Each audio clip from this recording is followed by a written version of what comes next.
phase 2 that's even harder, so when bosses get easier as the fight progresses, well, it just kind of rubs me the wrong way. Also, I absolutely love the idea of teleporting you to face off against the hard-boiled heavies again, but these segments seem kind of weirdly incomplete or something.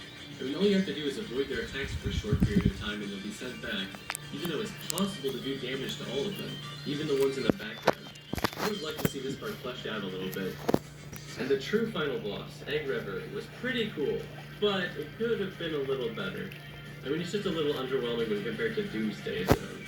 Imagine how cool it would have been to have an entire actual one-act level designed around Super Sonic. That would have been really fucking awesome.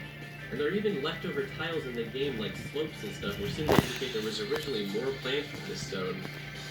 I love the idea of Eggman and the Heavy King fighting over the Phantom Ruby, but it would have been cool to see a little bit more of that during the actual fight. Oh yeah, Sonic and Hypersonic Super. Yes. I do really like the way it controls and how you can enter flight mode. However, I really wish they didn't make the dash cost 5 rings because it makes me never ever want to use it. All in all, I like Egg Reverie in theory, it's just that it should have been executed better, especially again compared to Doomsday Zone.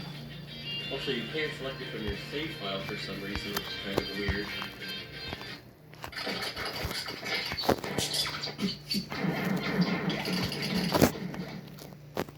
Es Bowl Time. Presentamos el nuevo Bo's Chicken Sandwich, una explosión de sabor, empanizado a mano, tierno, crujiente y con un toque picosito que se te hará agua a la boca. Pruébalo hoy mismo por solo $3.99. Whoching, es Bowl Time. So what do I think about the fact that Good Ending is clearly a Sonic Forces tie-in? Well, I mean, it doesn't really bother me, apart from the weird Sonic is dead vibe it gives off at first. Even if Forces sucks, it's not like it's gonna make Mania any worse. The Knuckles exclusive content, like his Mirage Saloon one and the Heavy King fights, were fantastic. I just wish there was a little bit more of it. He has some nice alternate paths, but it would have been nice if they were just a little longer, or maybe there was a few more of them. Also, in Sonic 3 and Knuckles, every single boss in the game was tweaked to be slightly harder as Knuckles, even beyond the added difficulty of his shorter jump. And I was okay without this little feature in Mania, but it would be something I would consider bringing back for the next game. And I don't want to get too fucking greedy here, but in a perfect world, some cool Tails-only stuff would be really nice too. This was not really a big deal, but Sonic and Knuckles both get a nice little animation at the start of Chemical Plant Zone, but Tails doesn't get anything special. Again, not a huge issue, but the weird thing is Tails actually does have a special animation in the game files, it's just not programmed in for some reason. Kind of a shame because it's pretty good. Sorry this video took so long to come out, I had to delay it to add Denuvo, of course. Seriously, I don't really want to go into the specifics of how Denuvo totally sucks and is intrusive and anti-consumer and all that shit, and I certainly won't hold it against you if you refuse to buy the game because of it. All I'll say is that it was Sega's horrible decision, so please, don't hold it against the Mania devs. They're pure and good. Yes, it sucks they added a bunch of bullshit DRM with Denuvo, but it doesn't make the actual game any worse, so try not to let it taint your perception of it. As far as the difficulty goes, I've heard a few people complain about it, but I personally thought if anything it might have been a little too easy. But that may have something to do with the fact I've been obsessively replaying the Genesis games for the last 23 years. To people lacking solid Sonic fundamentals, I can see how it might be a little tough at times. I get that they wanted to be like Sonic 3 and Knuckles, but I wouldn't have minded them softening a few edges. With levels this big, you could probably get rid of the time over and nobody would have complained. And it would have been a nice feature to be able to select acts from a save file. I don't think letting people start at Act 2 after a game over is that big a deal either. As far as something like removing lives altogether, I mean, I understand the argument. If you're good at the game, you'll never game over, so your number of lives is basically never an issue.